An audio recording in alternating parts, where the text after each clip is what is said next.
To assess whether there is a reasonable certainty that the lessee will exercise a lease extension option, or not exercise a lease termination option, you should look for the relevant facts and circumstances existing on the commencement date of the lease, that can create an economic incentive for the lessee to exercise or not exercise these options. In addition, you should look for any changes in these facts and circumstances that are expected to occur between the commencement date and the exercise date of the option.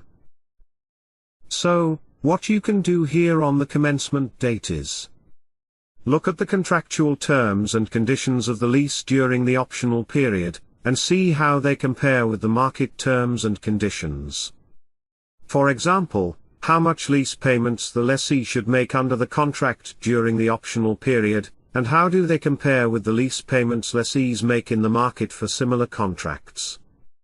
The amount of the contingent payments that the lessee should make under the contract if it exercises the termination option, and how do they compare with the market for similar contracts, like for example, termination penalties, amounts payable under residual value guarantee, exercise price of purchase options that might be available at the end of the optional period, etc. Look at the underlying asset, and assess its importance to the lessee's operations, its location, whether it has a specialized nature, and the existence of suitable alternatives for that asset. Look for any significant leasehold improvements to the underlying asset, that the lessee has undertaken, or is expected to undertake during the contract term, and assess whether these improvements are expected to have a significant economic benefit for the lessee, if the lessee chooses to exercise the renewal option, or that might be impaired if the lessee exercises the lease termination option. Look at the costs involved when terminating the lease, such as negotiation costs, relocation costs, costs of identifying another underlying asset that is suitable for the lessee's operations, and the costs of integrating this new asset into the lessee's operations, termination penalties and other similar costs, costs associated with returning the underlying asset to a contractually specified condition or location. The higher these costs, the more the likelihood that the lessee will not exercise the lease termination option. Look for any conditions that should be met before an option can be exercised, and assess the likelihood that those conditions will exist.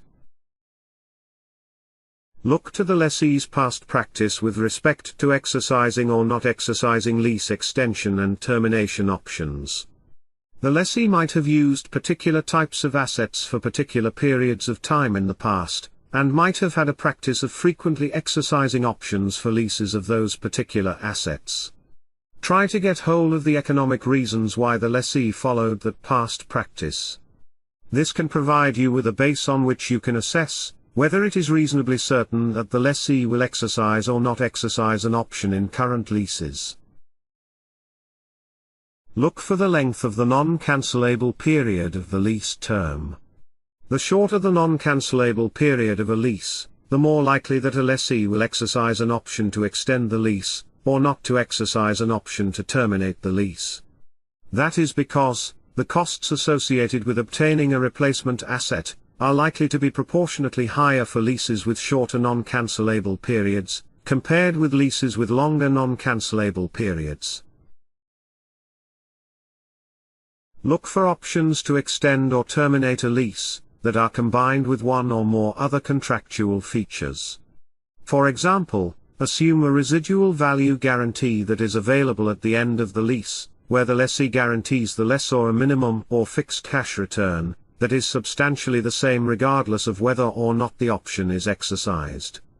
In such case, it shall be assumed that the lessee is reasonably certain to exercise the option to extend the lease, or not to exercise the option to terminate the lease.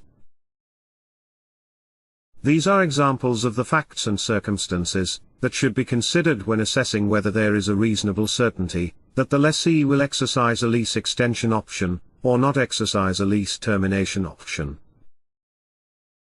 Now that we are done with the two conditions that should be met to include an optional period in the lease term, let us illustrate with the following examples. The first example. A lessee signed a 5-year contract with the lessor to lease a showroom in a commercial building for selling its products. Neither party can terminate the contract during the first 2 years. Only the lessor can terminate the lease after the first 2 years. The commercial building is an old-aged building that requires significant renovations, and the lessor is expected to undertake such renovations during the contract term. Figure out the lease term of the contract.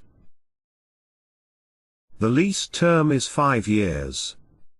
First, the example mentioned that neither the lessee nor the lessor can terminate the contract during the first 2 years, unless of course both of them agree.